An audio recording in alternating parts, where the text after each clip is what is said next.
Okay, it's okay to acknowledge the pain and hurt caused by wrongdoing. It's okay. We're not saying this person didn't hurt me, but I got to move past the hurt and use it as a testimony. Shelly, what other ways we can use hurt, y'all? Oh my God, that's the number one way I use it is as a testimony. Once again, the memory remains, but God take away the pain, and by Him taking that pain away, you can talk to people about the things that you went through that was horrific, that was awful, that was bad, to help them get through it. Because I have spoken to people about some of the things I went through, and they were like, and you still love God? I said, of course. I couldn't believe they asked me that question. This happened like some years ago. And I was like, of course I still love God. Like, so that made me really realize that people actually blame God for bad things happening to them. Like, well, it's not God's fault because we got to take responsibility for our actions. They sure do. They fault God for a lot of stuff that He didn't do. We're responsible for our own actions to some level, or to all levels, actually. Yeah. You know, we have mad about certain things that I did. Why did God let this happen? Oh, yeah. God know what He's doing. What's wrong with you? You don't let Him do what He do. And you just accept that. Or else leave it alone. And me and my sister was talking about why is it easy to forgive a boyfriend? You know, we can forgive a boyfriend, but oh, my sister doing me wrong, I'm done with her for life. Look what it says. It says, it can be easier to forgive a boyfriend because of various factors, including strong feelings of love, a desire to maintain the relationship, and the belief in the possibility of change. Forgiveness can be seen as a way to feel better emotionally, even if it doesn't necessarily address the underlying issue in the relationship. Strong love and attachment, denial of the hurt. A lot of people say the stronger the love, the more some individuals may deny their own hurt and quickly forgive. Sometimes even denying the wrongdoing in first place. That's why we don't deny our hurt. This man hurt you, don't deny that. Because I was like, why can we forgive our boyfriend and then a family member hurt us? I am done for him. Emotional investment. Significant emotional investment in the relationship can lead to a desire to preserve it, even when the boyfriend makes mistakes. Sometimes we want to keep that. Sometimes make it what? We want the desire to maintain the relationship, loneliness and fear of being alone. Loneliness or the fear of being alone can make forgiving seem like the easier option, especially if the boyfriend is the only partner available. Wow. Wow. Hope of change. Some people believe they can change their boyfriend to make him better, leading to quick references. Emotional and psychological factors. We got the low self-esteem.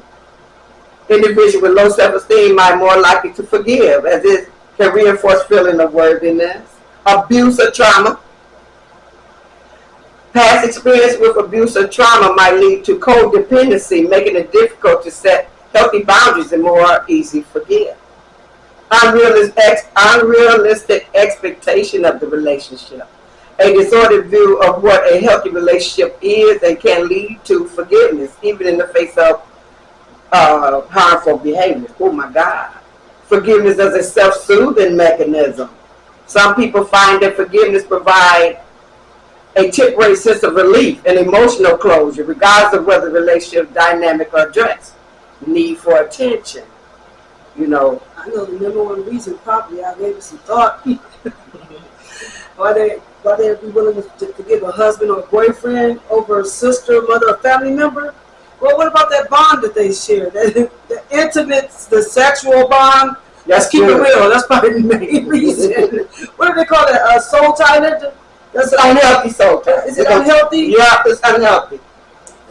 That's because you're not acknowledging the pain. They are tied together that way. That's good. They tied together that way, so that's probably why it's easier for them. Because you asked me this before some days ago, and I'm like, yeah, that don't make sense because they bonded in that way, and that made them a little closer. That's probably the number one reason. Think about it.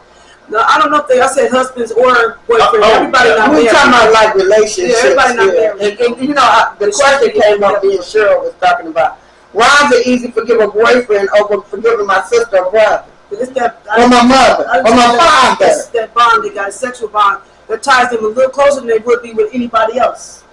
And that's what you, it's a need for attention. Not forgiving can sometimes feel like a way to gain attention and sympathy from others, while forgiving might feel like giving up that attention. Attachment to victimhood. Some people may find it difficult to let go of the role of victim, even when forgiveness is needed for their own being. So to wrap this up, it says, important consideration. True forgiveness requires both parties. This what you to actively address the hurt and make changes. Make changes, not just address it. Because Come on, a lot of people just address it and it's still there, and then they repeat it again, and then they address it again and repeat it, and it just don't stop. If you don't make the change, what's the use? And that's your other part. Forgiveness should not be a one-sided effort. No, it shouldn't. It's two people. Okay. You want to come It goes in? both ways. Okay, both ways. Yep. Forgiveness can be a process. It's not always an instant decision. It may take time to fully heal. Like Mom said, when we get saved, it takes time to get all that stuff off of us. Oh, yeah. It ain't overnight. And everything might not come off either, though. It's a process. I mean, when you get saved, it seems like things come at you more. But that's why you got to have a personal relationship with God, and then you'll understand some of why you're going through it. And Shirley, this, to that because we're talking about something else. I know you finna, I'm finna bring, Come okay, not all situations warrant forgiveness. In case of abuse or significant harm, it's important to prioritize safety and well-being over forgiveness. You forgive them, but that they get a long handle spoon. Yeah, yeah. Because they beating you to death. You know, you forgive them, but You're supposed to stay there and keep getting beat. and it's Forgiving doesn't mean you're supposed to keep letting somebody hurt you. no, it doesn't. That's not what it means. And it's okay to need time to grieve and process feelings before forgiving. Allow yourself time to heal and come to the term with the hurt. Last one, forgiveness is a personal choice. There's no right or wrong way to handle a situation, and it's important to do what feels right for you. Okay, sure. So now we're finna start on love. Yeah, we're going to talk about love, and then after that, then we'll bring in Minister Hani Abdallah. But right now, we're going to talk about love. We're going to begin with love first. I'm going to read definitions of it, because I have a lot to say about it. I used to remember when I was a kid, I just loved the word love. I love being in love. Everybody don't know what love is, and everybody's definition of love is different. But from the Bible, Leviticus 19:18, thou shalt not avenge nor bear any grudge against the children of thy people, but thou shalt love thy neighbor as thyself. Yes, I am yes, the Lord. Yes. He says. Now, people don't usually do that, but this is what he expected of us. And I know it can be hard trying to love that neighbor, but, we have to do what God, tells us to do.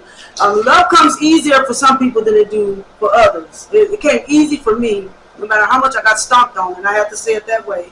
But we're not going to go there either. I'm going to go to these definitions. One of these definitions is the spiritual way. Love, the definition of love in the spiritual realm, the way God said, and the other one is the way people would say it. That's good. Now, the first one, like the godly way of love, it starts with his name. It starts with God.